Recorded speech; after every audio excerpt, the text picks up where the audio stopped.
ازيكم يا شباب، انا وليد حسن. في الفيديو ده هنتكلم عن الهجمات الالكترونيه او بمعنى اصح الفيروسات. وانا ممكن افتح جهازي في يوم والاقي كل البيانات اتشفرت او كل الحاجات اللي اتقفلت او ان انا ما اقدرش حتى افتحه ببساطه. وهنمشي مع بعض حته حته عشان نعرف يعني ايه فيروسات، ونعرف بتتكون من ايه وبتشتغل ازاي، واخطر الفيروسات اللي كانت موجوده في التاريخ. اول مرحله وهي الانفكشن او الاصابه. يعني ايه الاصابه؟ يعني ان الفيروس يوصل لجهازك، ودي لها طريقتين: طريقه تقنيه وطريقه نفسيه. الطريقه التقنيه يعني اللي هو ممكن يوصل لك بكذا طريقه. يعني ايه يوصل لك بكذا طريقه؟ يعني ممكن يبعت لك عن طريق ايميل، جيميل او اوتلوك او ما الى ذلك، او ممكن يدخل لجهازك عن طريق فلاشه يو اس بي، فلاشه مصابه، فلاشه عليها الفيروس، وممكن حتى لينك يبعت لك او موقع مشبوه، وممكن برنامج او لعبه مكركها والكلاك بتاعها يكون عليه الفيروس. دي كده الطريقه التقنيه. ايه بقى الطريقه النفسيه؟ الطريقه النفسيه او الحاجه الموجوده في السايبر سيكيورتي او في الهاكر عامه هو السوشيال انجينيرنج. يعني ايه السوشيال انجينيرنج؟ يعني انا بلعب على تفكير او عواطف البني ادم. يعني انا ممكن ابعت لك ايميل اقول لك فيه دي الباسوردات اللي انت طالبها مني، زي ما حصل قبل كده في فيروسات. انت طالب مني باسوردات، فببعت لك ايميل بي دي اف او وورد، دي الفيروسات اللي انت طالبها مني. تمام؟ اوعى توريها لاي حد. طبعا انت فضولك هيخليك تخش، او ابعت لك رساله او ايميل برده مكتوب عليه اي لاف يو، زي برده نفس الكلام فيروس كان بيعمل نفس الحوار. فانت فضولك او ان انت عايز تعرف ايه اللي جوه دوت، حتى لو انت شاكك في دوت، بس هتخش هتدوس هتقول يعني ايه اخرتها، ايه اللي ممكن يحصل.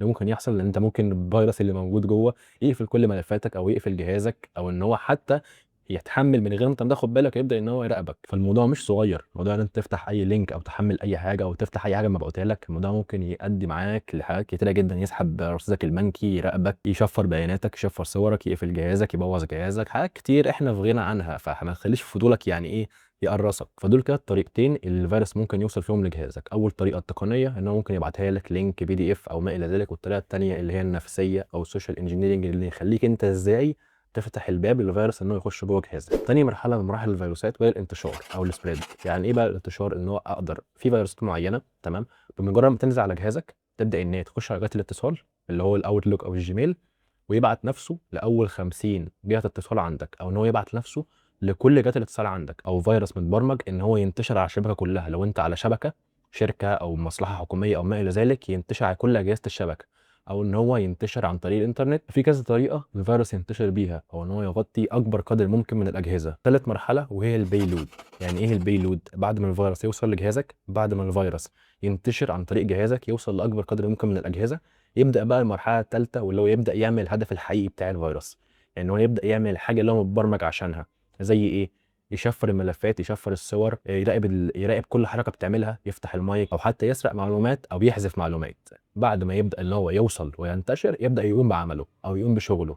رابع مرحله، ودي ممكن تكون موجوده وممكن ما تكونش موجوده. يعني ايه ممكن تكون موجوده؟ ممكن يكون الفيروس بتاعك حد بيتحكم فيه، اللي هو فيروس من نوع كوماند اند كنترول، في حد بيتحكم فيه يقول له يعمل ايه وما يعملش ايه. وفي لا، في فيروسات هي عارفه هتعمل ايه بالظبط. انا هوصل لجهازك بمجرد ما يحملني، هبعت نفسي لاول 50 جهه اتصال، وبعديها هبدا ان انا اشفر البيانات واعمل له رساله على الشاشه: لو انت عايز البيانات دي تتفك ابعت لي مثلا 1 بت واي. وفي فيروسات لا، انا يبدا ان هو ايه اللي بيتحكم فيه، يبدا ان هو يتحكم فيه واحده واحده كده، ايه، وشوف هو يعمل معاك ايه. كده احنا خلصنا مراحل الفيروس من دخوله عندك لانتشار اللي هو بيعمله. بعديها هندخل فيه هيكل الفيروس.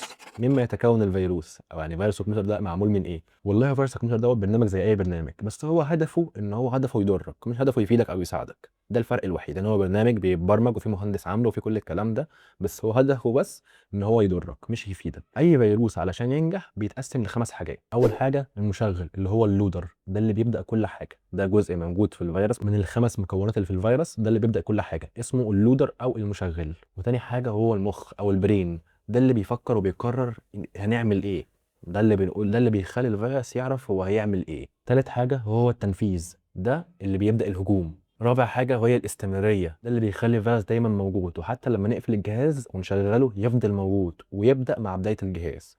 خامس حاجه وهي التخفي، ده اللي بيخلي الفيروس مش قادرين نمسحه، مش قادرين نلاقيه، مش موجود في الكنترول بانل، مش لاقيين حاجه يمسحها، مش عارفين نوصل له اصلا.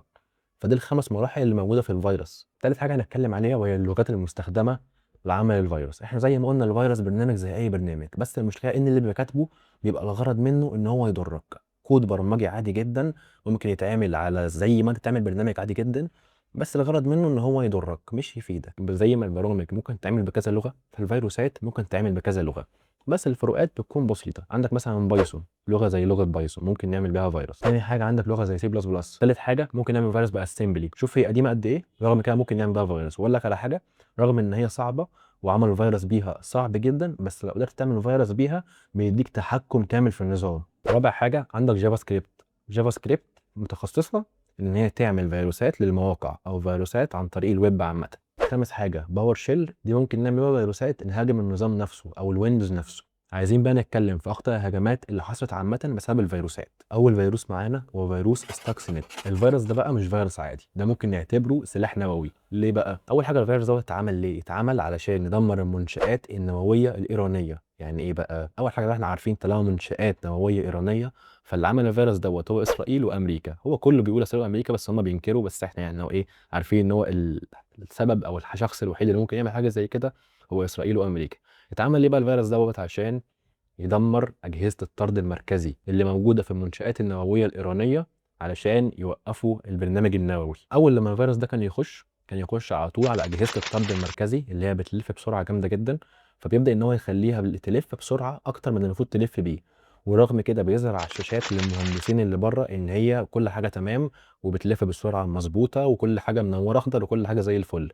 لكن جوه المكنة نفسها، المكنة بتلف بسرعة مهولة لدرجة إن هو قدر ان هو يدمر 20% من آلات الطرد المركزي في المنشآت النووية. فده أدى إنه يعطل ويأخر البرنامج النووي، وأدى بخسائر بمليارات الدولارات على الحكومة الإيرانية. تاني فيروس معانا هو فيروس مايدوم. الفيروس ده أسرع فيروس انتشار في التاريخ. زي ما قلت لك في الأول، كان بينتشر عن طريق الإيميل. بمجرد ما يدخل على جهازك يروح جاي باعت نفسه لكل جهات الاتصال اللي عندك. أي حد عنده جهات الاتصال على أوتلوك أو جيميل يروح جاي باعت نفسه عليه، فهو يوصل له. وطبعا هو واصل له من حد معرفه، فانت عندك وسائل الاتصال. تخيل بقى مديرك، صحابك، اهلك، زمايلك، كل الناس دول تبعت لهم ايميل، ومن الشكل الخارجي هو ايميل طبيعي ما فيهوش اي مشاكل، بس من جوه زي ما قلت لك هو برنامج خبيث. يعني هو لعب على نقطتين. اول نقطه وهي الثقه، فانت اخوك باعت لك ايميل والايميل من بره شكله طبيعي ويخليك عندك فضول انك تخش عليه، فانت كده كده داخل. فده كان اسرع فيروس انتشار في التاريخ. من اضراره وقع مواقع كبيره، مواقع كبيره حرفيا وقعت وقفل سيرفراتها. تمام. وتاني حاجه قدر الفيروس دوت انه يبطئ النت عالميا. الانترنت في العالم كله بقى بطيء بسبب الفيروس ده، وخسائر طبعا بمليارات الدولارات. اتقدرت ان هي حوالي كانت 38 مليار دولار بسبب الفيروس ده بس. تالت فيروس معانا هو فيروس اسمه كونفيكر. الفيروس ده انتشر جدا، انتشر جدا جدا يعني. بس كان فيه حاجه رخمه شويه، اللي هو حاجه تخليه هو كفيروس قوي بس هي بالنسبه للمستخدم رخمه، ان انت مش محتاج حتى تدوس عليه، مش محتاج تحمل حاجه، مش محتاج تفتحه، مش محتاج حرفيا ان انت كمستخدم تفتح له الباب. يعني الفيروس ده هو فعلا بقى ده اختراق، ما فيهوش اي نوع من انواع السوشيال انجينيرنج. يعني ده مش مستني ان حضرتك تدخله، هو بيخش من غير ما يستأذن. تمام. ليه بقى؟ لان الفيروس دوت كان بيلعب على حاجه مهمه جدا. هو كان بيستغل ان الويندوز عندك مش متأمن كويس او ان هو قديم ويدخل على طول. وكان بيبدأ يتنقل لو انت مثلا على شبكه او مثلا في شركه، بيبدأ ان هو يتنقل من جهاز لجهاز ويخمن الباسوردات. فهو الفيروس ده كان بينتشر بالطريقه دي. زي ما احنا ما قلنا المراحل معروفه. اول مرحله هو جالك ازاي؟ هو ما استناكش تفتح الباب، هو استغل ثغره في مايكروسوفت ويندوز ودخل. تاني مرحله الانتشار ازاي؟ انتشر عن طريق الشبكه. الشبكات بقى، الشبكه ينتشر باي طريقه عامه، ان هو يخمن الباسوردات ويدخل على اي جهاز. وقدر ان هو يوقف ويدمر حاجات كتيره جدا لدرجه ان هو برضه خسر حكومات العالم مليارات الدولارات. رابع فيروس معانا هو مش فيروس، هو اداه تجسس. وطبعا طالما احنا قلنا اداه تجسس، فالفيروس ده معمول ومتطور في اسرائيل تابع لشركه اسمها NSO جروب. هو الفيروس دوت معمول ومتطور هناك واسمه بيجاسوس سباي وير. الفيروس ده بيتجسس عليك عن طريق يقرا الرسائل، يسمع المكالمات، ويفتح الكاميرا والمايك. واخطر حاجه فيه بقى ان هو عامل زي الكونفيكر ده، مش مستني منك ثغره، مش مستني منك تحمل لينك، مش مستني منك تفتح حاجه. حرفيا انت الهدف التارجت بتاعنا كذا، الفيروس ده بيخترقك وبيتجسس عليك من غير انت ما تعمل اي حاجه ولا تعرف اي حاجه. بس طبعا الفيروس ده موجود كأداة، هو مش فيروس، هو أداة أو برنامج تجسس. وعلشان تستخدمه لازم تاخد موافقة من الأمن المركزي الإسرائيلي، حاجة كده. تمام. وطبعا بيبقى على حسب هتتجسس على مين ومدة قد إيه. تمام. فاللي هو تقريبا بيبدأ معاك من 700 ألف دولار، بيوصل معاك بقى لو أنت تجسس بشكل دائم بقى وحد تقيل والكلام ده، وبيوصل معاك بقى ل 3 و4 مليون وما إلى ذلك. فأنت بتتكلم في رينج متوسط 2 مليون دولار مثلا يعني. بس وفي الاخر اتمنى يكون الفيديو عجبكم. وطبعا عشان تحمي نفسك من الفيروسات تنساش تعمل اهم حاجه انك تعمل لايك وسبسكرايب وتشير الفيديو. فالمهم في الاخر لو اديك نصايح بخصوص الفيروسات وما الى ذلك، اول حاجه ما تدوس على لينكات، ما تخش على مواقع على النت مش عارفها، خش على المواقع اللي انت عارفها بس، تمام. ما تحملش حاجه من على النت متكركه، ما تحطش فلاش في جهازك، ما تفتحش بريد الكتروني مش عارفه، ما تكلمش حد ما تعرفوش. النت عامل زي الحياه الواقعيه، في الحلو وفي الوحش، فانت يا ريت ما تكلمش حد ما نعرفوش، تمام. وقلل من فضولك شويه، يعني قلل من فضولك. ممكن فعلا يكون، وده بيحصل كتير، ممكن فعلا يكون حد متجسس على تليفونك او على جهازك او على ما الى ذلك، وتلاقي الكاميرا شغاله، المايك شغال، الموضوع بقى صعب شويه، او ياخد فلوسك. وده طبعا اهم من التجسس. انا عارف ان بالنسبه للشعب المصري حته ان هو تبص مره واحده تلاقي الحساب البنكي اتصفر، فدي مصيبه في حد ذاتها.